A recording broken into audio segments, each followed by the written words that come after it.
Aviv ya. Nama bulan yang sama dalam kalender Yahudi, bulan pertama dalam tahun gerejawi. Dan sesuatu yang terjadi, sesuatu yang nggak pernah terjadi, diizinkan Tuhan terjadi dalam hidup kita. Mungkin itu kita sesuatu yang baru, karena di bulan yang awal di dalam tahun gerejawi. Mari persiapkan hati kita terima terobosan Tuhan yang dahsyat. Amin. Karena kita punya Allah kita yang ajaib. Setuju? Mari bangkit berdiri bersama saya. Kita berdoa mengawali ibadah kita. Bapa, kami bersyukur, kami berterima kasih, sebab kami punya Allah yang dahsyat, yang ajaib. Yesus Tuhan Allah kami, Engkau ada di tengah-tengah kami. Engkau tahu setiap kerinduan kami memuji dan menyembah Engkau dengan segenap hati kami. Tutup bungkus setiap kami berkuasa darah-Mu yang kudus. Kami tolak setiap panah-panah api dari senja di dalam nama Tuhan Yesus. Roh Allah yang kudus menjamah melawat setiap kami, sehingga pribadi lepas pribadi mengalami perjumpaan dengan Engkau. Tidak ada satupun yang terluput, semua dilawat oleh Tuhan. Kami serahkan ibadah ini dari awal pertengahan sampai selesainya di dalam satu nama yang ajaib, nama yang dahsyat perkasa, dalam nama Tuhan Yesus Kristus. Haleluya. Amin. Silakan duduk Bapak Ibu yang dikasihi Tuhan. Hanya karena kuasa darah Yesus, kita semua ada di sini. Dari sekian miliar orang, Tuhan pilih kita. Begitu berharganya hidup kita. Haleluya, haleluya. Yes, Lord.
bersama saya, katakan amin.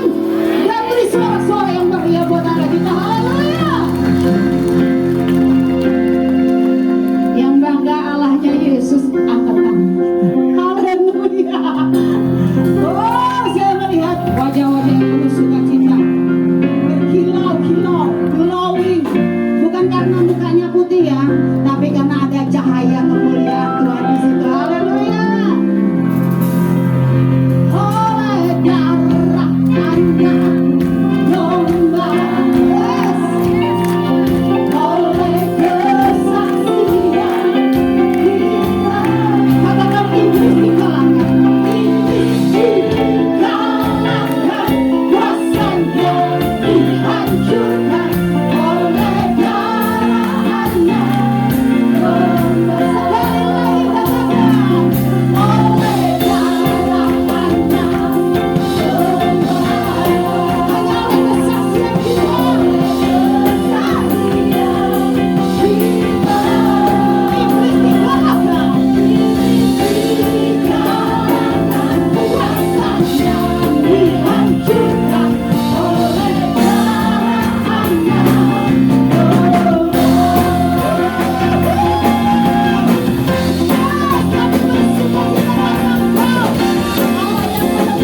Siap bersaksi?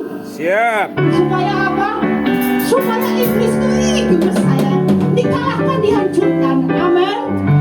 Mau lebih lagi memuji Tuhan? Mau bergoyang buat Allah kita? Biar encoknya sembuh. Haleluya.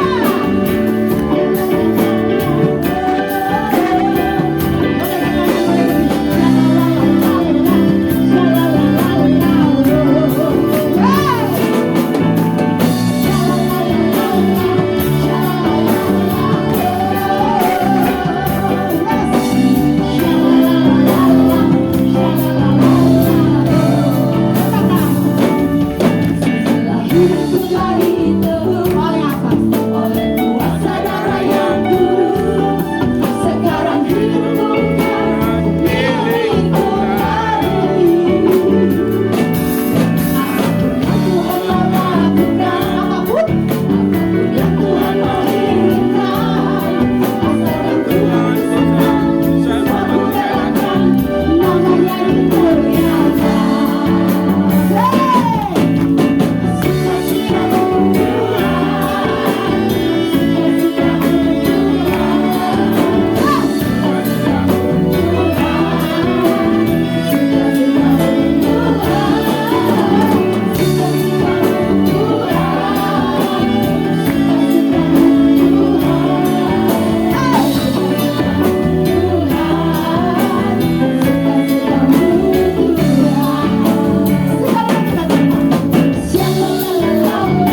duduk kanan kirinya. Lihat wajahnya yang penuh dengan cahaya kemuliaan Tuhan. Haleluya. Silakan duduk Bapak Ibu Saudara yang dikasihi Tuhan. Alasan kita hidup kenapa? Karena Yesus, hanya karena Yesus kita hidup. Alasan hidup kenapa? Supaya kita menjadi saksi, supaya banyak orang dibawa masuk ke surga, tidak binasa. Jadi mari kita berguna selama kita hidup.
sesuai dengan rancangan Tuhan.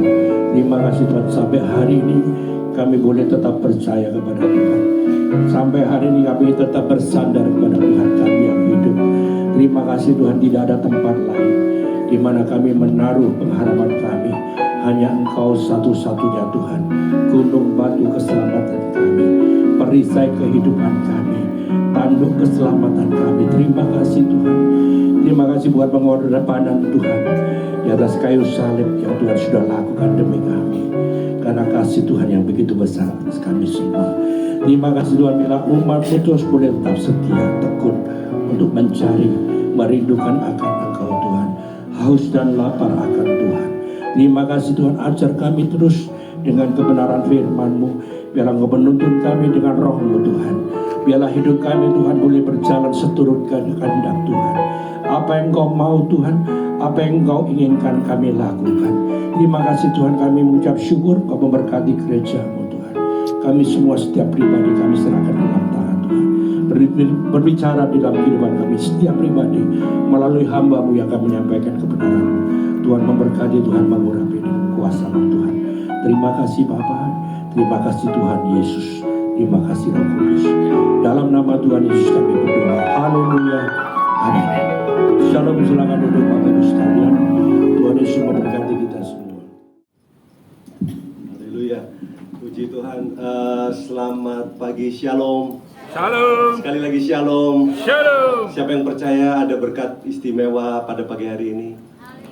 Saya percaya pertemuan ini jadi penting bukan karena siapa-siapa, tapi kan ada Tuhan di tengah-tengah kita. Yes. Coba beri tos kanan kirimu, bilang Tuhan mau memberkati kita.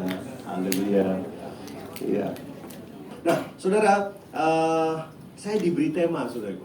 Ya, saya nggak tahu. Saudara ada yang tahu nggak tema yang saya mau sampaikan? Ada yang tahu nggak? Ya, Bimbingan. puji Tuhan nggak tahu ya. Bimbingan Tuhan. Bimbingan Allah. Ada. Ini Jos yang WA ke anak saya dan dikasih tahu bahwa nanti ini temanya, betul sekali. Temanya adalah leading to God. Ya. Atau coba kita lihat dulu ayatnya aja deh. Kita supaya kita nggak miss, saudaraku. Saya mencoba untuk taat kepada tema yang diberikan. Coba kita buka di 1 Petrus pasal yang ketiga ayat 18 ya. 1 Petrus pasal 3 ayat 18. Kita tunggu sampai ayatnya kita temukan. Ya, menarik sekali temanya. Yuk, sudah di depan saudara, 1 Petrus 3 ayat 18. Kita baca sama-sama ya. 2, 3. Sebab juga Kristus telah mati sekali untuk segala dosa kita. Ia yang benar untuk orang-orang yang tidak benar, supaya ia membawa kita kepada Allah.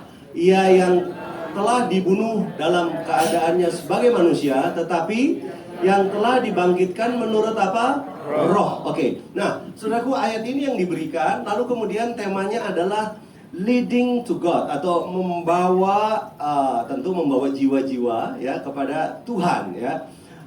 Nah, saya mau tanya sama saudara sebelum saya terangkan ayat ini, apa yang ada di imajinasi saudara ya tentang ayat tadi ya, dengan tema yang kita mau bahas ini, leading to God. Apa yang ada di benak saudara, yang ada di imajinasi saudara? Kira-kira apa?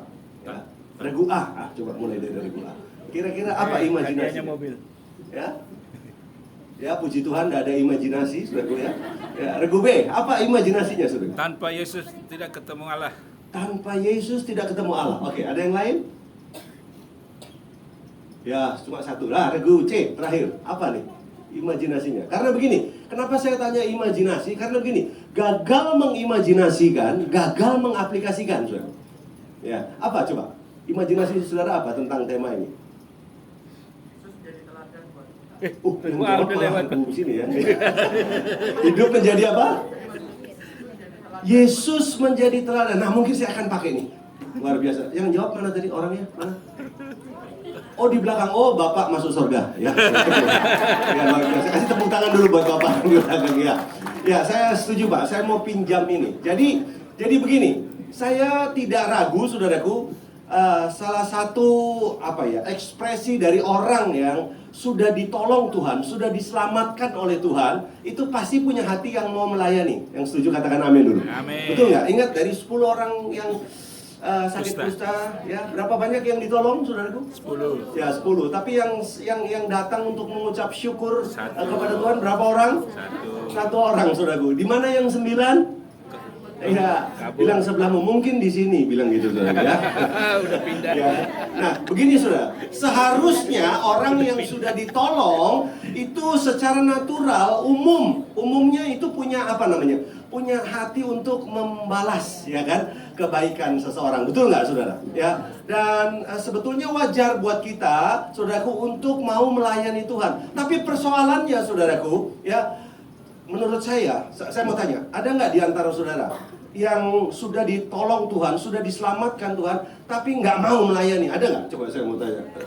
Mau lihat tangan-tangannya? Nggak ada, pasti semua mau, iya kan, saudaraku? Nah, persoalannya, saudaraku, ya sebetulnya bukan mau atau tidak melayani, karena pasti banyak yang mau. Ambil contoh, ya, mau untuk melayani, itu bukan banyak, saudaraku. Ya, tapi persoalannya, saudaraku, rela melayani, ya, dan memberi diri untuk berkorban. Nah, itu tidak banyak. Berkorban waktu, berkorban apa lagi, saudaraku? Finansial, keuangan, berkorban tenaga, ya kan? Lebih sedikit lagi. Tapi sebetulnya yang Tuhan cari bukan sekedar orang yang mau atau bisa melayani, saudaraku. Tapi ini, saudaraku, orang yang rela melayani dan rela dikorbankan. Nah, itu yang nggak banyak. Nah, yang amin cuma satu orang. Karena saudara nggak pernah berpikir bahwa melayani itu bukan cuma mau berkorban, tapi rela dikorbankan. Mau dikorbankan nggak? Nah, ayat yang kita baca tadi apa? Coba ulangi sekali lagi. Lihat. Sebab juga Kristus telah mati sekali untuk dosa kita. Ia yang benar untuk apa? Orang-orang yang tidak benar. Nah, caranya bagaimana, saudaraku? Ya, Yesus itu, saudaraku, melayani. Caranya bagaimana? Yesus melayani. Ya, yang dia layani siapa? Bapa di sorga. Caranya bagaimana? Ia telah dibunuh dalam keadaannya sebagai apa? Manusia. Nah, makanya, saudaraku, saya tadi tanya, apa imajinasi saudara? Saudara, waktu saya dikasih tema ini, saudara tahu nggak? Satu kalimat yang Tuhan taruh di hati saya, simpel sekali, yaitu ini, saudara. Pelayanan jembatan. Saya nggak tahu, saudara, mungkin saudara pikirnya, oh Pak, kita melayani orang-orang yang ada di jembatan. Bukan itu, saudara. Ya, saudara ngerti maksudnya bridge ministry. Apa itu, saudara? Kita bersedia nggak jadi jembatan? Kita bersedia nggak? Jadi karena yang melayani berarti siapa? Kan leading to God. Berarti yang membawa, yang menuntun seseorang dibawa kepada Tuhan siapa, saudara? Kita. Nah, berarti kita sebagai apa, saudara? Sebagai jembatan. Nah, masalahnya bersedia nggak? Kalau cuma melayani, banyak, saudaraku. Orang mau melayani, orang cuma mau tampil, itu banyak, saudaraku. Tapi orang yang bersedia melayani, saudaraku, dan dikorbankan, makanya saya bilang pakai istilah jembatan. Kenapa jembatan, saudara? Kenapa? Karena jembatan itu kemuliaannya adanya di mana, saudara? Jembatan. Di mana? Betul, diinjak. Nggak ada yang amin, saudara. Amin. Ya. Karena mungkin saudara ekspektasinya saya khotbah apa gitu. Nah, ini salah yang ngasih tema sebetulnya, saudara. Ya. Nah, saya harus taat sama tema yang diberi. Ya, saya bisa khotbah apa saja. 35 tahun saya berkhotbah, saudaraku. Ya, tapi saya mencoba karena saya waktu kemarin saya renungkan kebenaran ini. Ya, makanya saya tanya, Jos, mana Jos? Joshua ada? Hadir? Oh, nggak ada ya. Puji Tuhan yang ngasih tema nggak hadir ya, saudara ya. Maksud saya begini, saudaraku, karena ini hari-hari ini sebetulnya yang saudara perlu renungkan kembali. Sudah belum saudara jadi hidup ya, saudaraku, yang ini melayani Tuhan, tapi bukan cuma melayani, bersedia apa, saudara tadi? Dikorbankan. Saya mau mulai dari mana ya? Begini. Kalau saudara perhatikan pelayanan Yesus, ingat gak? Yesus itu berkali-kali dia ngomong begini, apa yang kukatakan, apa yang kulakukan, apa yang kukerjakan, bukan dari diriku sendiri, tetapi dari siapa? Tuhan. Dari Bapa yang mengutus aku. Lihat, berkali-kali gitu. Aku datang bukan karena keinginanku. Aku menyampaikan firman. Firman yang keluar dari mulutku bukan dari apa yang aku inginkan, tapi dari siapa? Dari Bapa. Saudara baca mulai dari Injil Yohanes pasal 5, pasal 8. Seterusnya, saudaraku, itu diulang-ulang berkali-kali, saudaraku. Nah, saya menemukan, saudaraku, sama ya dalam kehidupan kekristenan, saudaraku. Sadarkah saudara bahwa sebetulnya ada misi Tuhan dalam hidup saya dan saudara? Ada apa namanya? Ada agenda Tuhan. Ya, saya tahu ini masih belum kena, saudaraku. Karena biasanya kalau bicara misi itu, saudaraku, saya pernah sampaikan topik soal misi, saudaraku. Lalu saya tanya, saya sering sekali bertanya begitu, apa imajinasi saudara tentang misi? Banyak dari jemaat dia berkata begini, Bapak Pendeta, atau sekolah Alkitab. Artinya begini, yang menjalani misi, yang pelayanan itu siapa, saudaraku? Ya, tugasnya pendeta. Atau tugasnya siapa? Orang yang sekolah Alkitab. Lah, bagaimana dengan kita? Bukankah saya dan saudara adalah hamba-hamba Tuhan? Tuh, gak ada yang amin sini, saudara. Amin. Loh, pilihannya cuma satu. Kalau nggak hamba Tuhan, hamba setan. Coba tanya sebelum, kamu hamba siapa? Coba tanya gitu. Ya pasti nggak mau hamba setan, saudara. Nah, kalau hamba Tuhan apa cirinya, saudara? Ya, hamba Tuhan nggak ada agenda lain, saudaraku. Bahwa apa? Hidup kita menyenangkan hati Tuhan. Melayani siapa? Tuhan, saudaraku. Nah, persoalannya, saudara, ya bersedia nggak melayani tadi, Pak, yang saya pinjam tadi, ya melayani seperti teladan Kristus. Nah, teladannya Kristus itu siapa sih? Siapa teladan Kristus? Bapa di surga. Bapa di sorga. Katakan bersama saya, Bapa di sorga. Bapa di Nah, surga. sama, kita juga ini melayani bukan apa yang kita mau. Melayani bukan apa yang kita suka, saudaraku. Ya, saya nggak tahu kenapa kebenaran ini yang Tuhan taruh, saudara. Jadi mungkin gini loh, saudara harus berpindah dari jemaat biasa kepada jemaat yang misionari, saudara. Kepada jemaat yang punya misi, ya, menjadi jemaat yang melayani, saudara. Bukan cuma melayani apa yang saudara mau, tapi tadi, saudara, bersedia apa tadi? Dikorbankan.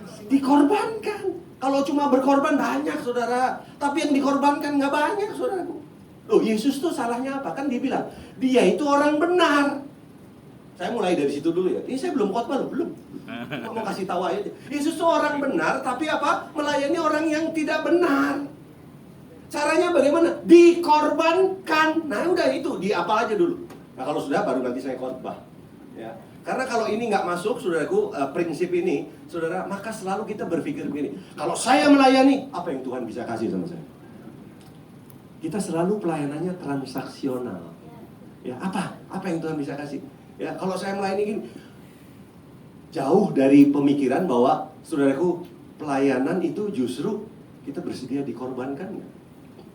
Saudara, satu kali ada di Amazing Videos, saya pernah nonton tuh, saudara, ya, di salah satu tayangan gitu, nggak sengaja saya lihat ada di situ ditayangkan ada dua pria yang sedang menolong rusa, satu hewan rusa, saudaraku, yang bertanduk tajam itu terperosok di salju, saudara, terperosok gitu. Nah, kemudian dua pria ini mencoba untuk menolong, ya. Yang satu dari belakang dia buang salju, dia keruk itu salju. Yang satu dari depan, saudaraku. Nah, yang satu videoin, gitu, saudaraku. Nah, yang menarik, saudaraku, yang di depan itu waktu dia lagi berusaha untuk mengeluarkan rusa yang bertanduk tajam ini, nggak sengaja itu tanduknya, saudaraku, terkena lengannya di sini dan berdarah. Itu saya lihat itu di videonya, berdarah. Nah, yang menarik waktu berdarah, saya pikir nih, ini kalau orangnya ini saya, saudaraku, itu saya tabok rusanya, saudara. Bego lu, gua tolongin lu tanduk saya gitu. Nih, saya jadi berdarah. Tapi enggak loh. Saya nggak tahu dia agamanya apa, saya nggak ngerti, saudaraku. Tapi dia tetap tolong, dia menjaga jarak sebentar, tapi dia tetap, ngerti nggak, saudaraku? Dia tetap berusaha menggali itu, dari belakang juga coba tarik-tarik, saudaraku, sampai akhirnya rusa itu bisa jalan lolos, saudaraku.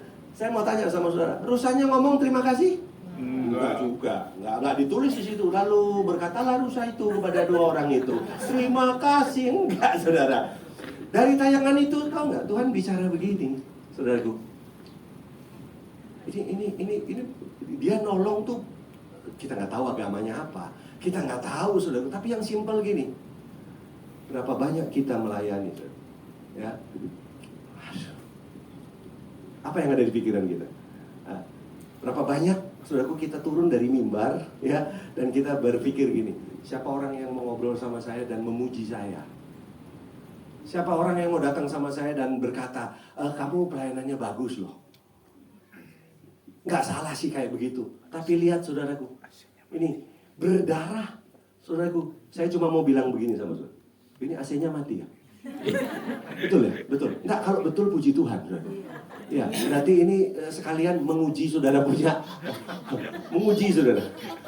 Nah ini pas sekali tema sama keadaannya pas sekali. Kalau bisa AC-nya nggak usah dibetulin dulu, saudaraku. Ya, supaya mau ngetes ini saudaraku. Nah, karena apa? Ada banyak orang Kristen, saudaraku, dalam pelayanan nggak bersedia untuk apa? Berkorban. Jangankan dikorbankan, berkorban aja nggak bersedia, saudaraku. Makanya saya cuma mau bilang begini, saudara melayani tidak siap terluka, jangan melayani. Nggak usah, saudara. Karena apa? Lu orang benar tadi, siapa yang orang benar? Yesus. Orang benar melayani dengan cara apa? Mengorbankan dirinya. Saudara siap jadi jemaat yang melayani? Amin. Nah, tapi ternyata begini. Kenapa Yesus tuh bisa melayani kayak begitu tuh? Kenapa tuh? Nah, ternyata untuk bisa melayani seperti Yesus melayani, itu tidak terjadi dengan sendirinya, Pak.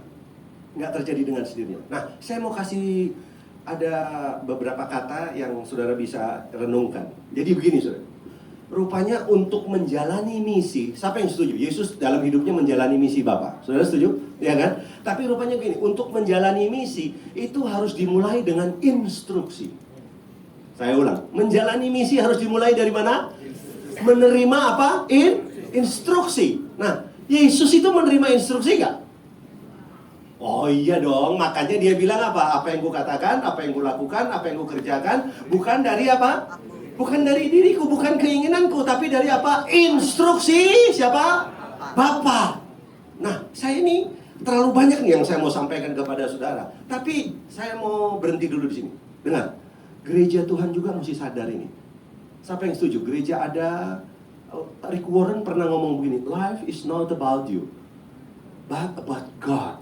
Jadi hidup itu bukan cerita tentang kita, tapi cerita tentang siapa? Tentang Tuhan yang memakai hidup saya dan saudara. Yang setuju bilang amin dulu, saudara. Nah, masalahnya saudara setuju nggak saudara ini dalam menjalani hidup ini? Maaf saudaraku, bukan sekedar lahir, bukan sekedar sekolah, dapat suami ganteng, istri cantik, saudaraku pekerjaan yang hebat, saudaraku bukan sekedar punya anak, nanti punya cucu, saudaraku bukan sekedar jadi tua, lalu terakhirnya kemana saudara?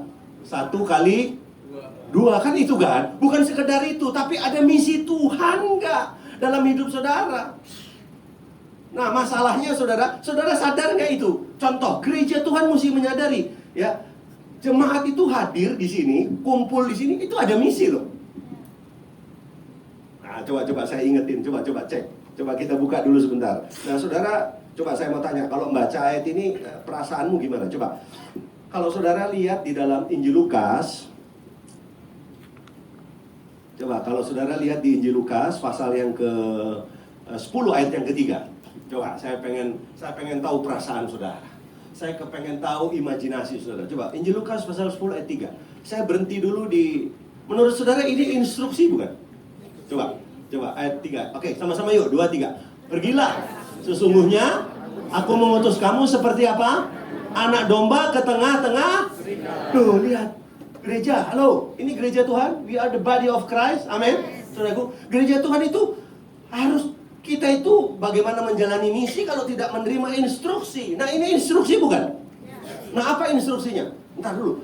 Pergi. Siapa yang bingung? Ah, udah saya tanya dulu. Sebab ini wajahnya bingung ini. Ada yang bingung, Pak? Saya mau tanya, Pak, yang serigala siapa, Pak? Yang Domba siapa? Yang domba yang mana, Pak? Kalau saudara serigala sama domba aja saudara bingung. Wah, saudara, kalau di tempat saya itu saya baptis ulang pakai air panas. Ya, kalau di tempat saya, saudara. Ya, saudara masa masih bingung ini? Ya, dombanya kita. Bilang kanan kiri, kamu dombanya, bilang gitu, saudara. Iya. Nah, serigala ini bicara apa? Ini bicara sasaran kita. Ada di mana serigala? Serigala, saya harap serigala nggak ada di sini ya. Ya. Karena serigala makanya disuruh pergi, karena serigala itu adanya di mana? Adanya di luar. Atau bilang kanan kiri, kamu bukan ganteng-ganteng serigala kan? Nah, itu gitu.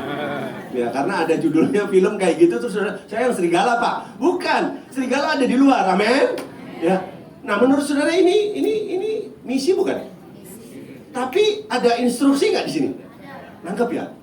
Gereja juga nih, makanya ya kami sebagai hamba Tuhan, saya yakin Pak Peter punya hati yang sama. Saya contoh ya, saudaraku, gereja waktu merespon kebenaran ini, saudara, instruksi ini, kita pun sebagai hamba Tuhan itu pertanyaannya bukan begini. Berarti ini kan kita kan urusannya sama domba ya. Ini kan domba ya, amin, betul? Urusannya begini. Apakah domba? Siapa domba? Coba kalau saya bilang domba, sudah bilang amin gitu. Domba? Nah, betul. Nah, itu urusannya kita bukan gini. Ya, halo domba, apakah domba sudah bertambah berat badan? Bisa ngerti maksud saya? Urusannya bukan itu. Kami sebagai hamba Tuhan tidak berfokus kepada begini. Ayo domba udah naik berat badan belum? Ayo. Siapa di sini? Oh, ini kurus ini. Urusannya bukan begitu. Halo. Kita nggak disuruh Tuhan untuk melayani domba-domba supaya badannya naik. Halo? Urusan kita apa? Hei domba, kamu sudah ketemu serigala belum? Wah, ini agak serius ngomongnya. Masa ngomong gini lucu? Ayo domba ketemu serigala, ya nggak cocok sudah. Jadi kita itu tekanannya gini, domba sudah ketemu serigala? Sudahkah? Ini kan bicara tentang apa sih? Ini bicara tentang pergi jadikanlah semua bangsa apa? Muridku. Nah, contoh ya, gereja saja harusnya saudaraku memahami kebenaran ini, bahwa sebelum menjalani pelayanan, sebelum menjalani misi, saudaraku mesti ada apa? Instruksi. Pak Peter, nih saya masih belum masuk ke nih kelihatan. Pak, saya boleh turun Pak? Boleh? Boleh, Pak. Saudara nggak keberatan kalau saya khotbah sambil jalan? Nggak keberatan? Nggak. Terakhir saya khotbah langsung pulang, saudara. Pintu terbuka. Ini saudara. Saya kebetulan dapat kesempatan kurang lebih 10 tahun yang lalu, lebih saudara, mungkin 10 sampai 12 tahun lalu, dalam satu pelayanan saya ke daerah Kalimantan. Waktu saya naik pesawat, tiba-tiba saudaraku, saya dapat kesempatan untuk duduk di kokpit pesawat, Pak. Ya, waktu itu peraturan belum keluar, jadi sekarang udah nggak boleh, saudara. Jadi kalau, untung saya belum nanya juga, ada yang pernah duduk di kokpit pesawat? Kalau saudara bilang pernah, terus 2 tahun lalu, nah saudara harusnya nggak boleh. Ya, makanya saya nggak nanya dulu. Nah, dulu masih belum ada aturan itu, nah sekarang sudah nggak boleh. Tapi jangan-jangan ada yang pernah duduk di kokpit pesawat? Ada? Saya mau lihat tangan-tangannya. Pernah, Pak? Nggak pernah. Di kokpit pesawat? Pernah? Pesawat apa, Pak? Pesawat capung? Oh, kalau capung semuanya di depan ya. Pesawat apa, sorry? Boeing 737, oke, siap. Nah, saya dulu pernah Pak, betul Pak, pesawatnya itu yang tadi Bapak sebut itu. Nah, ternyata waktu itu pilotnya keluar dari kokpit itu, saya duduk di, kalau nggak salah di nomor 12. Saya duduk, tiba-tiba nama saya dipanggil. Pak Nathan, gitu. Ya karena saya merasa saya namanya Nathan, ya saya noleh. Loh, tapi kok yang manggil pilot? Pak Nathan. Nah terus terang, saya waktu itu saya ragu, karena saya nggak kenal Pak. Saya nggak kenal, Pak Nathan. Terus saya nggak langsung, oh iya saya maju gitu, enggak. Karena saya punya pengalaman Pak. Ada orang panggil saya Pak Nathan. Saya maju ternyata bukan saya, Nathannya ada 4 Pak. Jadi sejak itu saya nggak berani lagi begitu Pak. Jadi saya udah diam aja lah.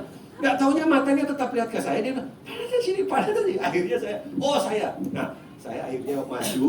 Nah, saya tanya, siapa ya kamu ya? Oh, rupanya dia pernah datang di satu, saya lupa Kak, ada waktu itu saya sebagai pembicara di, kalau sudah pernah tahu Men's Camp, saya salah satu pembicara di sana, saudaraku.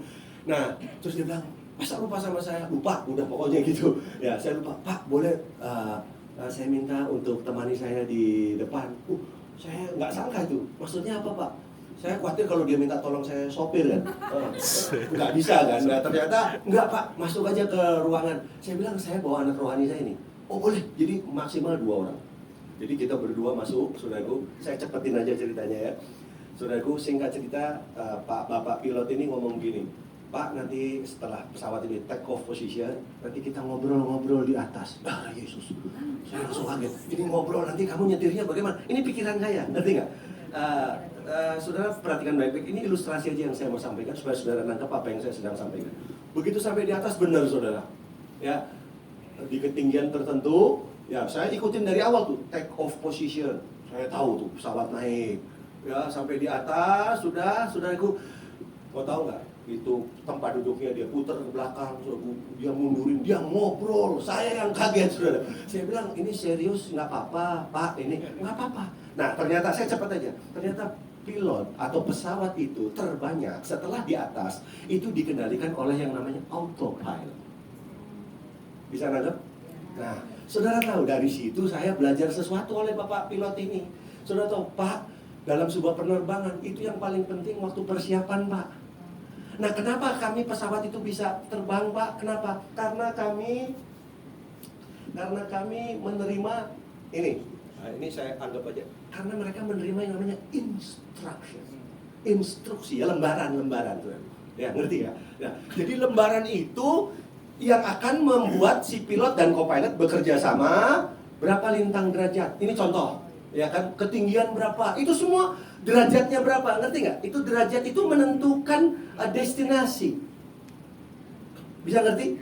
Kalau seandainya, kalau satu lintang itu tak diputar gitu, kalau dua lintang itu tak, kalau tiga itu tak umpamanya saudaraku, itu akan membedakan tujuan, Pak. Jadi bukan nanti sampai di atas baru diputar-putar, enggak, Pak. Bisa nangkep nggak? Itu semua persiapannya adanya di mana? Di bawah, saudaraku. Jadi nggak bisa sembarangan, terus sampai di atas, boleh nggak Pak saya putar satu gitu, tak gitu. Ya, di 1000 kilo ke depan, beda tujuan. Betul?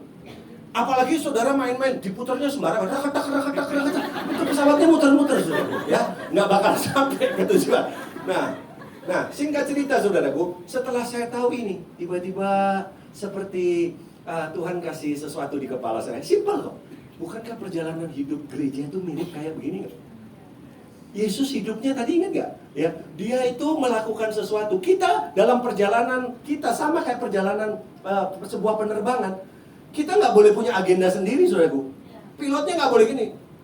Begitu lihat ini, saya nggak cocok sama ini, saya putar sendiri. Ya, kemana? Ngerti, saudara maksud saya? Gereja Tuhan, baik kita sebagai pribadi, saudara punya misi Tuhan nggak? Yang saya takut gini, saudara itu menjalani hari-hari hidup ini. Kelihatannya baik, tapi sebenarnya saudara itu keluar dari misi Tuhan. Yang saya takuti dalam kehidupan saya sebagai seorang pemimpin, seorang gembala, saudaraku, dalam pelayanan. Mau tahu nggak yang saya takuti apa? Saya sukses melakukan yang salah. Kok ada suara lagi? Kaget saya. Biar diingat. Kayak saya orang itu. Nggak tahunya diri saya sendiri ya. Nah, saudara, yang saya takuti betul, kita itu sukses melakukan hal yang salah. Saya kasih contoh. SMP kita punya pelajaran biologi. Kita semua pernah ngalami kan? Wah, ada praktikum bedah kodok, betul? Bedah ikan, betul? Nah, satu kali Pak, waktu itu acara bedah sudah selesai. Nah, kita disuruh gambar. Suruh gambar, regu A gambar kodok, regu B gambar ikan. Saya ulang, regu A gambar apa? Kodok. Kodok, regu B gambar apa? Ikan. Sudah, termasuk saya tuh, saya gambar. Saya kebetulan gambarnya ikan. Udah, dikasih waktu 20 menit sama guru. Waktu itu saya SMP.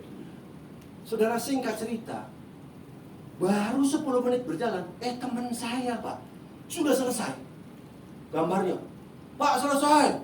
Kita semua yang nggak bisa gambar, kesel gitu. Karena apa? Kok lu cepet-cepet sih? Nah, akhirnya gurunya bilang, coba bawa sini gambarnya, bawa ke depan. Saudara tahu gambarnya waktu digambar dibawa ke depan, minta ampun Pak. Itu guru saya sampai bilang ini. Dia bilang, ini gambar terbaik. Gambarnya gambar kodok. Ini gambar terbaik yang saya pernah tahu. Dan jujur, walaupun saya sebagai guru, dia bilang gitu, saya tidak bisa gambar seperti ini. Nah, kira-kira menurut teman-teman, menurut saudara-saudara, bukan saudara tuh, menurut murid-murid gitu. Ya, kan ini guru, kan ini kecuali pendeta beda tuh. Ini menurut kalian, saya mesti kasih nilai berapa? Itu saya paling keras ngomong. 100 Pak Guru. Kenapa? Lah Pak Gurunya aja nggak bisa nggambar. Bagus kayak kodok itu, memang bagus banget saudara. Waktu saya lihat gambarnya, itu lebih kodok dari kodok saudara. Itu ya, kodoknya aja lihat gambar itu. Gambar dirinya kodok itu langsung rusak saudara. Ya, langsung kayak minta pemulihan gitu, tolong. Iya, bagus sekali itu gambarnya saudara. Nah, saudara, yang jadi masalah begini. Saudara tahu nggak? Waktu saya bilang 100, semua teman-teman setuju, gurunya bilang gitu. Nah, ini masalahnya. Nilainya 0. Semua kaget kan? Termasuk saya. Kenapa 0? Sudah tahu nggak kenapa 0? Dia regu B. Ini masalahnya. Itu. Loh, dari tadi sudah nggak ngerti ya saya punya maksud ilustrasi itu. Regu apa? Ada regu B apa? Itu maksud saya. Bapak, Ibu, dengar. Saya senang. Saudaraku, saudara itu jadi anak Tuhan diberkati, puji Tuhan. Tapi masalahnya, saudaraku, saudara melakukan apa yang Tuhan suruh apa tidak? Banyak dari kita sukses, tapi sebetulnya bukan melakukan apa yang Tuhan mau. Jadi hari ini, maaf, kalau saudara merasa saudara sukses, jangan senang dulu. Pertanyaan ini, ada misi Tuhan? Jadi kesuksesan itu bukan apa yang saya ingin lakukan dalam pelayanan, bukan. Tapi apakah sudah sesuai apa? Tadi instruksi. Loh, saya ini belum khotbah loh, baru kata pembukaan ini. Loh, saya nonton saudara pelan-pelan karena temanya itu susah Pak. Orang benar melayani orang yang tidak benar. Caranya bagaimana? Mengorbankan diri. Itu omong kosong. Kenapa? Kekristenan hari ini jangankan bicara tentang pengorbanan, susah dikit aja nggak mau.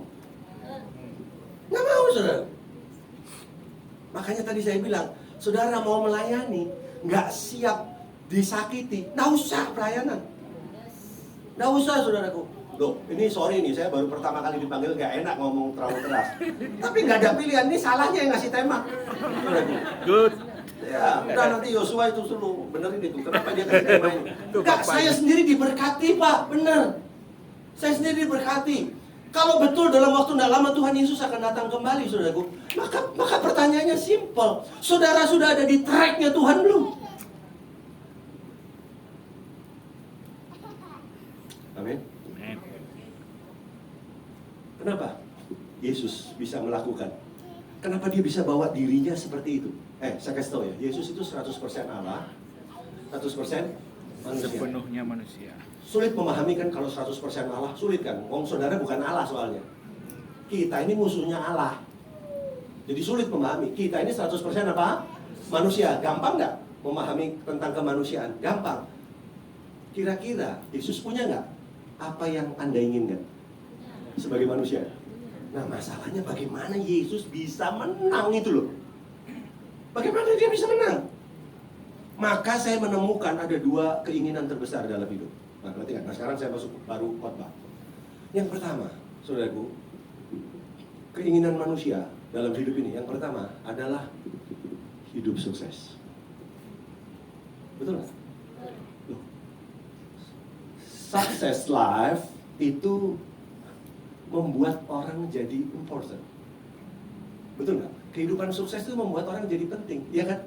Coba saudara sukses, duitnya banyak. Wah, bahkan orang belum makan kalau saudara belum datang. Loh, kok ini makanan sudah tersedia kok belum makan juga? Si A belum datang. Saudara tuh jadi orang penting loh. Gara-gara apa? Sukses. Senang nggak jadi orang sukses? Senang. Oh iya, karena orang sukses itu jadi orang penting, ya kan? Bahkan orang nggak jadi belum makan kalau saudara belum datang. Wah, tapi saudara tahu nggak? Kehidupan ternyata bukan cuma sampai di situ. Ada yang kedua. Yang kedua itu apa? Significant life. Kehidupan yang signifikan.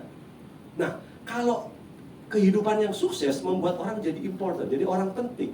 Tapi kalau kehidupan yang signifikan itu membuat apa? Membuat hidupnya jadi berdampak. Saya mau tanya sama saudara, Yesus itu sukses nggak hidupnya? Loh, sukses dong. Kalau dia mau berhenti jadi orang sukses, bisa nggak? Loh, gimana saudaraku? Orang sudah meninggal 4 hari gitu, bisa bangkit lagi. Loh, apa nggak sukses itu? Kalau dia cuma berhenti di situ terus dia naik ke surga, bisa nggak? Sudah ya, udah mati bangkit ya, terus dia saya pergi pulang. Nah, sukses dia itu sudah. Tapi kan dia nggak berhenti di situ. Saudaraku, Yusuf bisa nggak cuma berhenti dia jadi orang yang Tafsir mimpi. bisa, saudaraku, bisa. Siapa lagi? Esther, bisa nggak? Esther waktu dia sudah sampai jadi ratu itu, dia sudah mencapai hidup yang sukses. Sudah, saudaraku, dia bisa berhenti di situ, bisa. Tapi lihat, Mordekai bilang apa? Kalau kamu nggak bergerak, ya bisa sih, nggak apa-apa. Nanti Tuhan pakai orang lain. Lalu Esther bilang apa? If I perish, I perish. Kalau aku harus mati, ya aku matilah. Weh, pelayanan apa? Jembatan. Bersedia. Ya, untuk apa? Diinjak, saudaraku. Akhirnya apa? Esther rela loh. Dia masuk kepada kehidupan yang kedua. Nah, ini nggak semua orang menginginkan. Apa itu yang kedua? Significant life. Apa saudaraku hasil daripada kehidupan yang signifikan? Ada dampaknya. Pertanyaan saya, saudara mau nggak hidup yang berdampak?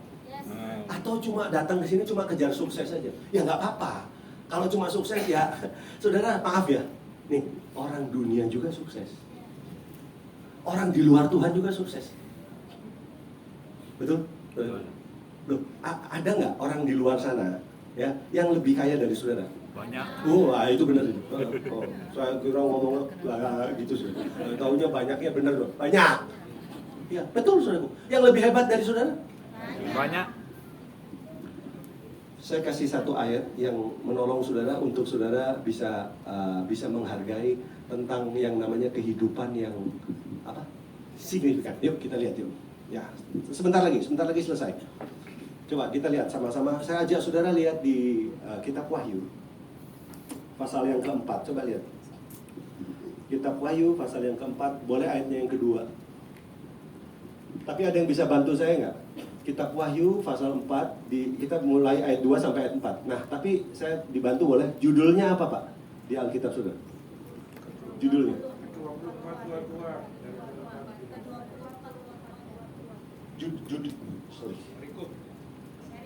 Judul perikopnya itu ada. Oke, sebentar. Saya langsung buka sendiri. Wahyu.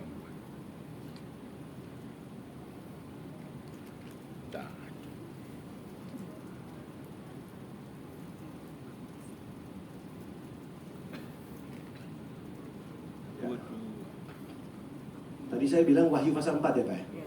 Ya, ternyata Wahyu pasal 15 lah. Pantesan nggak ketemu. Ya. Wahyu 15, coba kita lihat ayat yang kedua. Judulnya apa di Wahyu 15 itu? Ya, nyanyian mereka yang menang. Saudara boleh baca sama-sama ini sampai ayat 4 yuk. 2, 3. Dan aku melihat suatu bagaikan lautan kaca bercampur api, dan di tepi lautan kaca itu berdiri apa? Orang-orang yang telah mengalahkan binatang itu dan patungnya dan bilangan namanya. Pada mereka ada apa? Kecapi Allah. Ayat yang ketiga. Dan mereka menyanyikan nyanyian Musa, hamba Allah, dan nyanyian anak domba. Bunyinya apa? Besar dan ajaiblah karyamu. Nah, itu lagunya. Terus apa? Ya Tuhan Allah yang Maha Kuasa, adil dan benar segala jalanmu, ya Raja segala bangsa. Ayat yang keempat, sama-sama yuk. Siapakah yang tidak takut, ya Tuhan, dan yang tidak memuliakan namamu? Sebab Engkau saja yang kudus. Karena semua bangsa akan datang dan sujud menyembah Engkau. Sebab telah nyata kebenaran segala penghakimanmu. Kalau saudara perhatikan, judulnya adalah nyanyian kemenangan. Katakan bersama saya, nyanyian kemenangan. Nah, saya menemukan ada beberapa hal yang kita bisa lihat di sini untuk saya menutup ini apa yang saya mau sampaikan, saudaraku. Nah, kalau kita lihat di sini, liriknya itu bicara tentang apa? Liriknya yang tadi itu. Liriknya ini bicara tentang orang-orang yang pernah ada di muka bumi ini, orang-orang yang pernah hidup di dunia, orang-orang yang pernah memakai atau mengenakan ini. Lihat saya, darah dan daging, betul? Tetapi hidup mereka dikatakan sebagai orang-orang yang menang. Yesus hidupnya pernah pakai darah dan daging nggak? Tapi Yesus menang. Kan tadi kan saya bilang Yesus 100% Allah, 100% manusia. Nah, pertanyaannya, saudaraku, siapa orang-orang yang menang di sini? Saudara tahu nggak definisi menang? Kalau saudara lihat kamus itu apa coba? Definisi menang. Kalau A lebih cepat dari B, berarti siapa yang menang?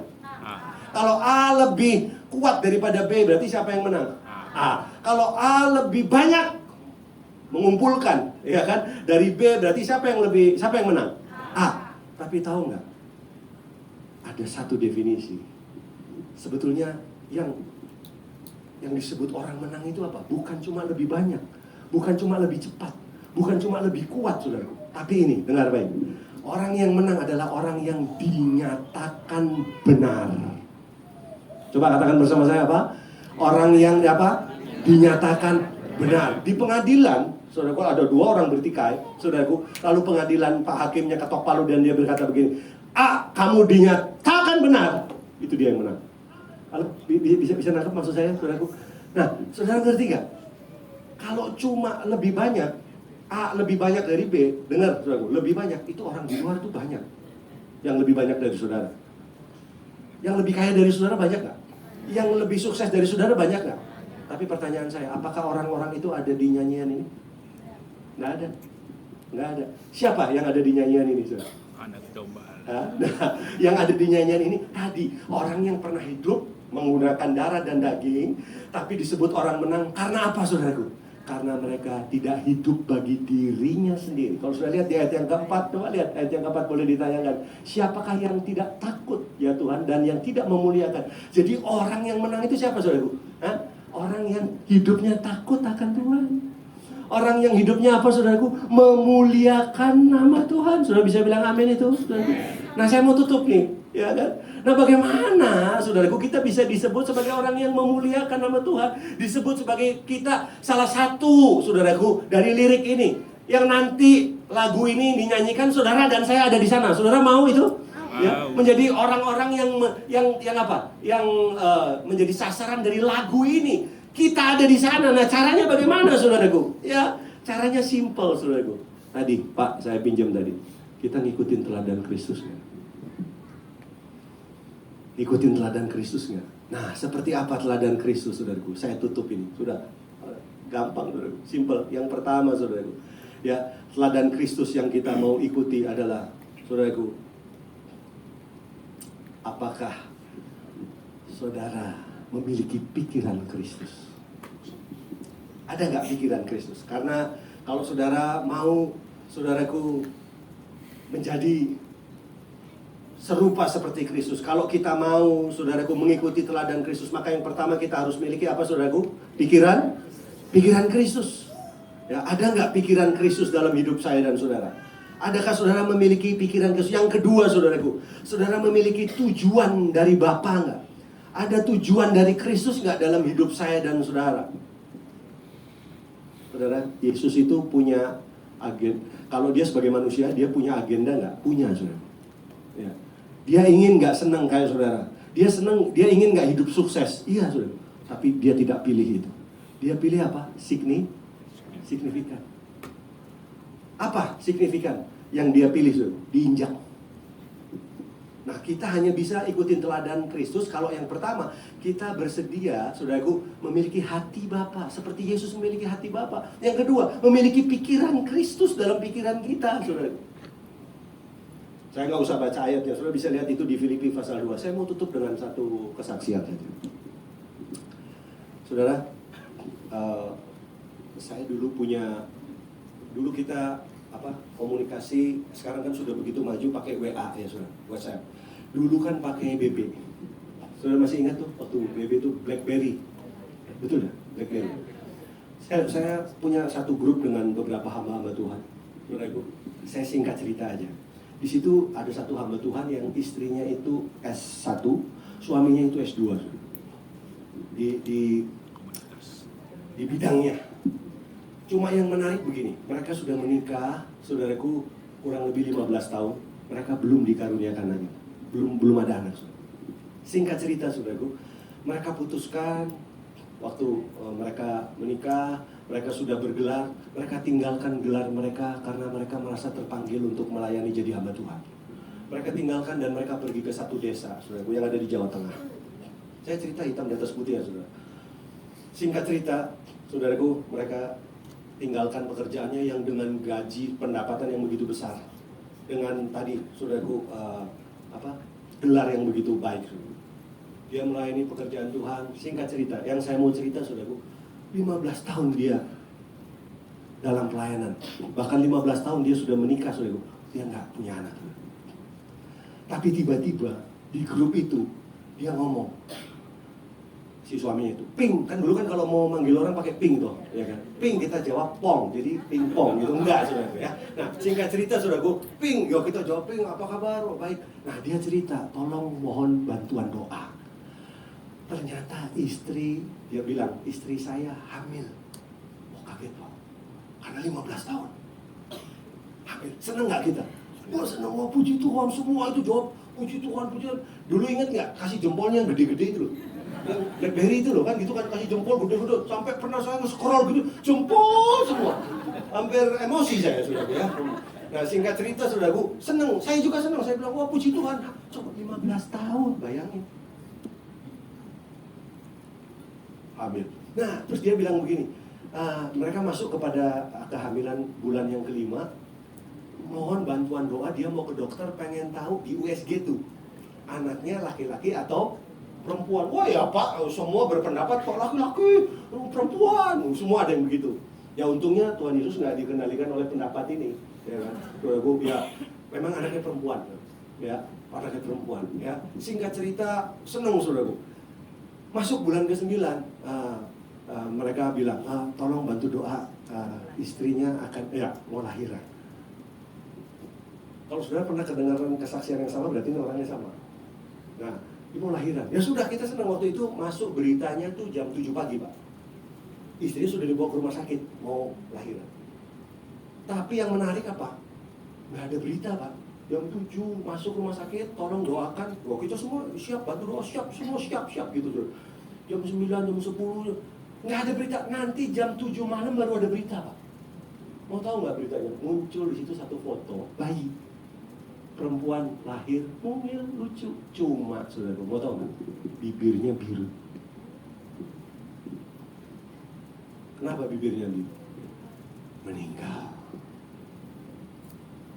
Saudara, semua nggak ada yang berani respon. Ditunjukin meninggal, terus sebelahnya ya peti mati tuh, udah mau dibawa. Ada yang berani sip gitu. Oh, dikutuk saudara. Ada yang berani ngomong puji Tuhan, nggak ada yang berani. Ini kan grupnya hamba Tuhan, semua terdiam, apalagi saya, diam saudaraku. Nggak ada, walaupun saya kenal orangnya, nggak berani ngomong saudaraku, keluh. Saudara, bisa nggak mereka berkata begini, ya Tuhan, kalau memang nggak mau ngasih anak, ya udah, nggak usah dikasih, nggak apa-apa. Toh 15 tahun tidak hamil. Lah ini kok tiba-tiba hamil. Jadi apa yang ada di kepala? Berharap, betul nggak? Ada harapan, aduh nanti anaknya jadi gede, nanti bisa ajakin jalan-jalan, nanti kalau udah gede lagi dia nuntun orang tuanya, kan gitu kan? Loh, kita kan semua kan punya pikiran itu. Saudara, tiba-tiba saudaraku begitu udah hamil, udah 9 bulan dibawa lagi, udah seneng-seneng lagi, udah diceritain, udah disaksikan saudaraku. Tapi ternyata apa? Diambil Tuhan. Saya mau tanya, bisa nggak si suami istri itu kecewa? Saya mau tanya teman-teman. Bisa nggak? Tapi mau tahu, waktu kemudian 1 minggu kemudian muncul lagi beritanya, Pak. Wah, saya sih jujur nggak ada apa-apanya saya itu. Ya dong, saya nggak boleh jumawa. So. Dia bilang apa di situ? Saya nggak tahu apa yang Tuhan buat, tapi yang saya tahu Tuhan tetap baik. Saya nggak ngerti perbuatan Tuhan kepada kami, tapi yang saya ngerti, saya berharga di hadapan Tuhan. Kami pasti diberi rencana yang lebih besar dari Tuhan. Coba dia bisa jawab begitu. Pertanyaan saya, kenapa dia bisa gitu? Kejawab nggak? Kita menang. Karena dia punya pikiran Kristus. Karena dia punya apa tadi? Dia punya tadi konsentrasinya kemana? Kepada kehendak Bapa. Seperti Yesus nggak? Ya. Loh, Yesus itu, aduh, pernah nonton yang terakhir, film apa tuh Pak? Yang terakhir? The Last Supper, udah nonton belum? Belum, pasti udah belum. Udah Pak. Oh ya udah. Jangan emosi gitu. Karena saya udah lihat Pak, Bapak tuh nonton, saya udah tahu. Ya, saya cek ternyata masih emosian. Ya. Memastikan aja. Saudara ngerti, saudara ngerti ya, bahwa nggak gampang. Kita ini boro-boro apa tuh leading to God. Aduh, leading to God gimana? Kita sendiri belum beres sama diri sendiri, nggak bisa bawa orang. Kita mesti beres. Udah saya jauh-jauh lah. Kita mesti beres sama diri saya sendiri. Saudara mesti beres. Amin. Betul? Setuju saudara? Saya kasih kesaksian yang satu lagi selesai. Ini saya khotbah di Bandung, Pak. Saya waktu itu diminta khotbah 4 kali. Pagi jam 6, terus berakhir di jam 4 sore kalau nggak salah. Jadi biasanya kalau khotbah pagi itu nggak bisa terlalu panjang karena nanti mau masuk kebaktian kedua, ketiga. Nah jadi selesai saya khotbah, saudaraku, saya selesai khotbah saya dipanggil sama tim hospitality untuk turun. Saya diajak breakfast, Pak, diajak makan pagi. Ingat ya, saya itu udah biasa, Pak, biasa khotbah hari Minggu 4 kali, 6 kali. Saya terbanyak waktu itu berapa? 7 kali, 8 kali ya. 8 kali pernah Pak, terakhirnya panas dalam ya, terus dia kerokin saya ya, pernah itu ya. Semangat tapi masuk angin ya, saudaraku. Nah makanya sekarang saya udah nggak mau lagi, saudara. Nah singkat cerita, saudaraku, saya selesai khotbah, saya dituntun sama satu orang untuk ada tua-tua sidang, ada majelisnya sudah nunggu di basement itu di gereja. Saya tinggal masuk aja, suami istri Pak di depan, saya masuk belakang. Bandung itu kotanya nggak terlalu besar dan kita ini cuma mau makan pagi, Pak. Artinya, ini saya udah sering loh di gereja-gereja manapun keadaan seperti ini. Artinya kalau saya masuk mobil, pertanyaannya cuma simpel. Kalau dari mereka, Pak, mau makan apa? Kan gitu kan, betul nggak? Ya kan? Atau kalau nggak, barangkali saya sudah ada pilihan, Pak mau makan di mana? Kan gitu. Kan nggak mungkin, Pak mau makan siapa? Kan nggak mungkin. Ya itu mafia itu sudah. Nah, udah saya duduk, saudaraku. Saudara tahu waktu kita muter-muter Pak di Bandung itu hampir nyaris 5 menit lebih Pak. Saya nggak ditanya-tanya. Nah ini masalahnya. Saya nggak ditanya, saya nggak mungkin nasi goreng. Kan kamu yang nggak ditanya. Saya mengharap bukan ditanya dong. Jadi saya diam aja. Saya juga baru kenal sama 2 orang ini. Saya nggak ditanya Pak. Tiba-tiba Pak, saya juga merasa hamba Tuhan juga mesti peka-peka gitu kan. Nah saya ngelihat si suaminya mulai nggak enak, wah nggak ada apa gerak tubuhnya. Terus tiba-tiba dia ngomong ini, Pak Pendeta saya mau tanya, menurut Bapak, apakah Tuhan itu adil? Saya ketawa sama kayak ibunya. Wah gitu tuh aku. Padahal tuh saya lagi kepengen tadi, mau tahu Pak, saya tuh pengen makan padi, saya kepengen bakmi, ada yang enak Pak, ada bakmi, tapi kan gara-gara nggak ditanya kan saya nggak enak, kan nggak, waktu dia bilang, Pak apakah Tuhan itu adil, saya pikir ada rumah makan baru Pak, rumah makan keadilan saudara. Wah saya bilang, saya nggak jawab, saya diem aja, apa Tuhan itu adil? Karena waktu saya mau jawab, tiba-tiba istrinya yang ngomong Pak, asal Bapak tahu ya Pak ya, suami saya ini sudah dari muda sudah melayani Pak. Dari muda Pak, lebih dari 2 kali. Dari muda sampai 3 kali. Dari muda, itu kalau saya jawab, betul Bu. Betul itu kalau saya mau jawab. Tapi untung saya nggak jawab tuh. Saya diam aja. Aduh, tiba-tiba Pak, saya mau jawab apa, tiba-tiba gantian suaminya lagi ngomong. Jadi saya ini kayak dimarahin Pak. Pak saya mau bertanya sama Bapak, dia bilang begitu. Saya mau bertanya sama Bapak, menurut Bapak, apa warna kuburan yang terbaik? Nah itu dia, apa warna kuburan yang terbaik? Wah saya langsung tahu, oh berarti ini lagi bermasalah. Cuma saya nggak tahu masalahnya. Kuburan apa yang terbaik? Warnanya saya nggak tahu Pak. Saya pendeta bukan tukang cat. Saya nggak tahu. Tadinya saya mau jawab coklat metalik. Itu kalau saya jawab coklat metalik Pak bisa berantem itu. Saya diem aja lah udah.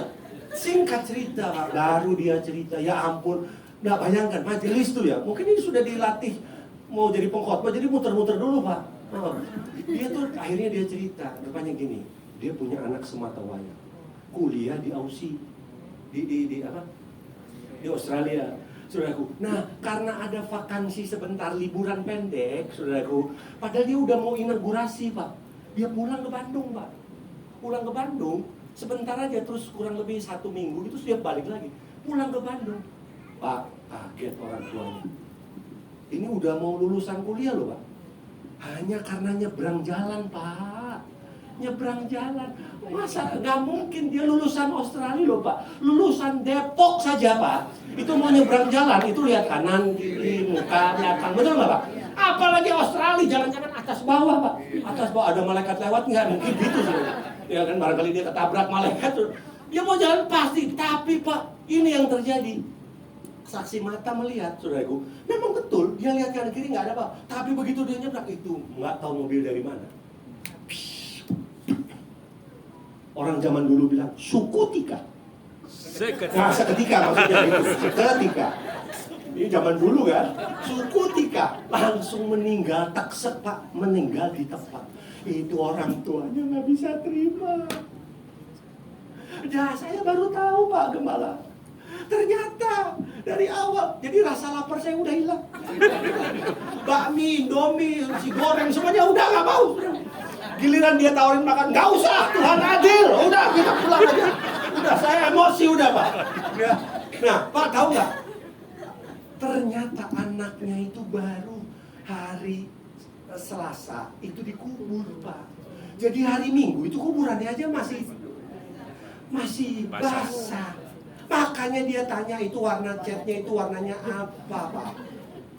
Kan udah stres berarti kan? Emang kuburan dicat gitu? Ya kan menurut saya enggak Pak. Iya kan? Jadi saudara ngerti?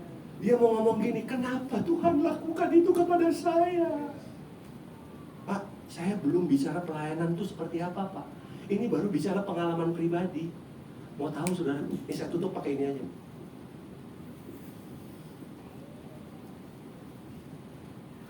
Gara-gara dia berespon benar. Mau tahu? Anak satunya meninggal. Itu saudara-saudaranya yang belum di dalam Tuhan datangin dia. Hanya karena sikapnya yang begini. Adil. Tuhan adil. Yang Tuhan buat itu baik. Saudara-saudaranya bilang gini, gila loh. Gua belum pernah dengar nih. Ada yang kayak begini. Saudara tahu, satu-satu saudaranya mulai jadi anak Tuhan. Saudara ngerti? Loh, temanya leading to God. Pakai apa leading to God? Kalau skillmu nggak terlalu pinter, talentamu nggak terlalu hebat, saudaraku, suara aja falas gitu. Saudaraku, tapi jangan kecil hati Pak.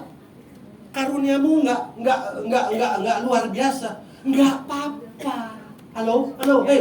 Ngerti nggak? Asal apa? Ada pikiran Kristus dalam diri kamu. Bersedia mengikuti kehendak Bapa dalam dirimu, saudaraku. Dan bersedia, saudaraku, untuk menaruh yang namanya kenikmatan, kesenangan, demi kehendak Tuhan terjadi dalam hidup saudara. Itu cukup bisa membawa jiwa-jiwa datang dan dibawa kepada Tuhan. Simpel nggak? Dimulainya dari situ. Bukan latihan khotbah. Bukan. Waduh, kalau latihan khotbah, aduh saudara, saya ini pelatih khotbah. Di sekolah Alkitab itu, aduh, semua model khotbah sudah ada. Ada teman saya itu, sudah latihan, saudaraku. Ya, saudara. Begitu di audiens, Pak. Begitu di audiens, ya, harusnya kan shalom, kan gitu. Salah ngomong, salon. Salon itu kan, apa itu salon? Grogi. Ada teman saya itu kalau khotbah, saudara tahu nggak? Ini padahal sudah latihan Pak. Shalom saudara-saudara. Saudara percaya Tuhan itu baik, amin. Tuhan itu luar biasa. Haleluya. Itu dia begini terus. Itu waktu dihitung-hitung ada 84 kali dia begini. Nah cuma yang lucu begini. Sekian khotbah saya, terima kasih Tuhan Yesus memberkati. Nah, itu mesti begini. Selesai khotbah ditanya, lu kenapa begini? Rupanya grogi saudara. Nah terus nanya, terakhirnya kenapa begini? Ya artinya ini ending. Pak Gembala, ada teman saya Pak. Khotbah, aduh, itu Pak, enggak. Padahal sudah dikasih tahu khotbah itu yang bagus itu eye contact Pak. Saya kan eye contact ya Pak ya, sama Bapak nih ngeliat. Tapi teman saya beda Pak. Itu khotbah itu macam-macam deh. Ya ada yang melihatnya ke atas terus. Shalom saudara. Halo, shalom. Jadi kayak khotbahin Tuhan Yesus dia. Dia khotbah. Tapi ada yang lucu teman saya lagi. Khotbahnya bukan ke atas, ke bawah, Pak. Shalom, puji Tuhan. Sudah percaya Tuhan itu baik, amin. Loh, ini duitnya siapa ini?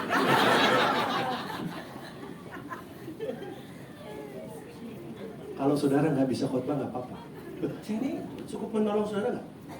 Yang penting tadi selaras dengan hatinya Tuhan.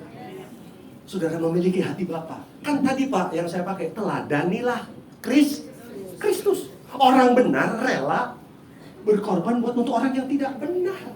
Nah caranya bagaimana? Jangan sombong dulu lah. Saya siap mati.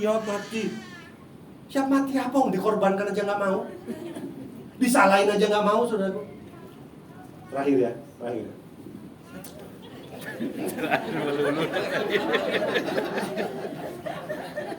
Nah, lihat tuh Pak, baru ngomong terakhir. Jadi ini, tema ini memang pas nih buat kita. Suami istri punya 3 anak. Terakhir. Punya berapa anak Pak? 3. Suami ini, saudaraku, ini orang di dalam Tuhan. Dia bilang, "Mah, anak-anak tolong doakan papa," katanya. Kalau Tuhan kehendaki, negara yang paling baik untuk disiplin ilmu saya adalah di Jepang. Jadi dia pengen kerja di Jepang. Puji Tuhan, direstui Pak. Dia kerja di Jepang. Jadi dia tinggalin tuh istri dan 3 anaknya. Ini mereka tinggal di Massachusetts, daerah salah satu kota di Amerika. Singkat cerita, saudaraku, ingat ya, ini bukan tahun 90-an, 2000, ini tahun-tahun 60-an peristiwanya ini. Jadi nggak ada HP, itu nggak ada, BB itu nggak ada, apalagi AA nggak ada, saudara. BB aja nggak ada, saudaraku ya. Nah, singkat cerita, saudaraku, surat datang. Jadi suaminya udah kerja di sana baik, setiap bulan tuh datang surat. Senang nggak? Senang. Dan setiap surat yang didapat istrinya akan kumpul 3 anaknya Pak di meja makan, dia baca. Papa sehat, gimana kabar kalian? Senang, puji Tuhan. Papa mendapatkan pekerjaan yang baik, ya. Itu setiap bulan dapat tuh. Tapi masuk di tahun kedua Pak, surat itu cuma datang 1 kali. Masuk tahun ketiga, saudara, datang 1 kali lagi, cuma suratnya udah lain. Mau tahu surat yang ketiga di tahun ketiga? Yang cuma 1 kali datang, dia bilang gini, mungkin ini surat terakhir yang aku berikan kepada kalian semua. Dan tolong jangan harapkan lagi keberadaan saya. Karena aku telah menemukan 1 orang yang merupakan soulmate buatku di Jepang.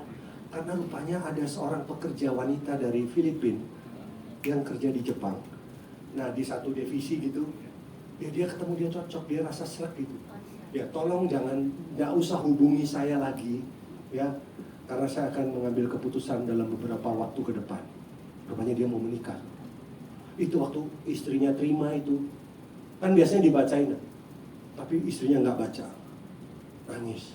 Nah anaknya yang bungsu kecil waktu itu ditinggal papanya masih umur 4 tahun, sekarang udah beranjak besar, udah mulai masuk umur 6-7 tahun. Dia datangi mamanya, dia bilang, ada apa Mam? Nggak bisa, nangis Mama. Karena surat yang tadi itu, papanya sudah ada soulmate. Lalu diambil suratnya oleh anaknya. Terus anaknya bilang gini, Mah boleh nggak aku bacain? Mamanya cuma nangis, akhirnya dibacain, didengar sama cici-cicinya kan, sama kakak-kakak. Dia bawa papanya udah dapat. Terus terakhir surat itu ditutup, terus anak yang kecil ini bilang gini, Mah emang bener Papa udah nggak sayang kita. Papa udah dapat perempuan yang lain. Iya betul. Tapi boleh nggak Ma, kita tetap sayang Papa? Boleh nggak Ma, kita tetap balas suratnya Papa? Ya, tapi kamu mau nulis apa? Ya tulis aja, we love you so much Daddy. We love you, we always love you Daddy. Tapi semua ditulis, we always love you Daddy, we always love you Daddy. Ya nggak dibalas sama Daddy-nya. Daddy-nya lagi www.gombel.com. Sudah, singkat cerita, mereka menikah Pak. Mereka menikah diam-diam, Bukan cuma menikah, punya anak. 1 tahun lebih, surat masuk lagi Pak. Surat masuk, terus dia bilang gini, mungkin ini surat yang terakhir, yang dimana aku tidak bisa menulis lagi. Karena ternyata dia divonis dokter kena kanker. Dan usianya dia tinggal beberapa bulan, tinggal 6 bulan. Jadi sekarang saya sudah menikah dan anak kami sudah lahir. Tapi boleh nggak kami punya permintaan? Terus ditulis permintaannya. Kalau betul saya meninggal, saya minta tolong. Saya akan kirim istri saya ke Massachusetts. Dan tolong ajari dia bagaimana kerja di Amerika. Anggap dia sebagai bagian dari keluargamu di sana. Dan aku akan kirim juga anaknya dia yang kecil. Dan tolong anggap dia sebagai adik dari adik-adik kalian. Lo tau gak? Dibalas sama si bungsu yang kecil tuh. Kirim Daddy. Kirim. Datang ke sini. Kami akan layani seperti yang Daddy mau. Betul, akhirnya suaminya meninggal, istrinya dikirim. Massachusetts bukan kota yang besar. Begitu sampai di sana, rupanya Pak, kehidupan mereka dijadiin autobiografi sama salah satu wartawan yang ada di Massachusetts. Ini cerita betul, Bu. Diceritakan bagaimana ada satu wanita datang, anak kecil datang, dan dilayani baik sama keluarga ini. Bagaimana istri yang sah bisa melayani? Anak-anaknya bisa main sama anak papahnya gitu. Oh, Massachusetts nonton. Kalau bahasa Jawa itu, iya nek sopo. Iki wedok iki sopo? Kan gitu kan. Ya, blih sopo iki blih kan gitu kan. Ini siapa ini? Gitu. Singkat cerita Saudaraku. Diperhatikan sama satu wartawan. Dan singkat cerita, wartawan ini bingung. Aku mau naikkan ini sebagai sebuah cerita, ya, tapi judulnya apa ya? Dia bingung Pak. Akhirnya dia berdoa. Ya anak Tuhan. Tahu nggak? Muncul judulnya. Judulnya ini. There must be God in Massachusetts. Saya ngerti? Saya ngerti bahasa Inggris. There must be God in Massachusetts. Apa artinya? Pasti ada Tuhan di Massachusetts. Saudara, ini menolong tema yang kita sedang dengar ini. Rela nggak dikorbanin? Masa kalah sama anak kecil ini? Loh, saya cerita gini aja, ibu-ibu mukanya udah sebagian sudah hilang separuh. Nggak bisa terima. Bagaimana leading to God? Leading to God apa? Gimana kalau nggak beres sama diri sendiri, sama perasaan sendiri? Ah udah, ntar di stop lagi. Beri tepuk tangan dulu buat Tuhan. Sudah diberkati? Yes. Dapat sesuatu, amin? Amin. Saya percaya khotbah ini bukan kebetulan. Tuhan mau tantang jemaat ini begini. Jangan bicara dulu tentang di luar deh. Bagaimana saudara melayani orang dalam dulu. Yes. Bisa nggak di keluarga saudara gimana? Terima pasangan saudara, bisa nggak? Yes. Hah? Jangan pendeta kelemahannya diomongin kemana-mana. Saudaraku, iya saudaraku. Ini menarik sekali. Saya terkagum-kagum sama hidupnya Yesus. The man of purpose. Yesus itu fokus kepada purpose-nya dia. Saya juga nggak mau jadi hamba Tuhan yang tidak punya purpose. Saya mau punya purpose. Khotbah saya stop karena di sini ada perjamuan kudus oleh Bapak Gembala. Yuk, tundukkan kepala. Pelayan musik boleh maju ke depan. Ada saatnya yang ku alami, tak seperti yang aku ingini. Ditegakkan hatiku untuk percaya. Siapa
syukur buat kasih anugerah-Mu Tuhan.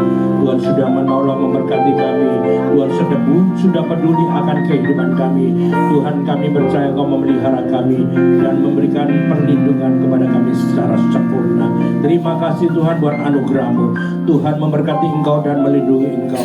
Tuhan menyinari Engkau dengan wajah-Nya dan memberi Engkau damai sejahtera. Diberkati Engkau di kota, diberkati Engkau di ladang, diberkati buah keundangan-Mu, diberkati hasil bumi dan hasil ternak-Mu, diberkati bakulmu dan tempat adonan-Mu, diberkati Engkau pada waktu masuk dan diberkati Engkau pada waktu keluar. Tuhan memberitakan berkat atas-Mu dalam lumbung-Mu, dalam segala usaha-Mu, dan Tuhan memberkati Engkau di negeri yang diberikan kepadamu oleh Tuhan. Dan Tuhan juga menetapkan Engkau menjadi umat-Nya yang kudus, seperti yang dijanjikannya dengan sumpah kepadamu, jika Engkau berpegang pada perintah Tuhan dan hidup menurut jalan yang ditunjukkannya.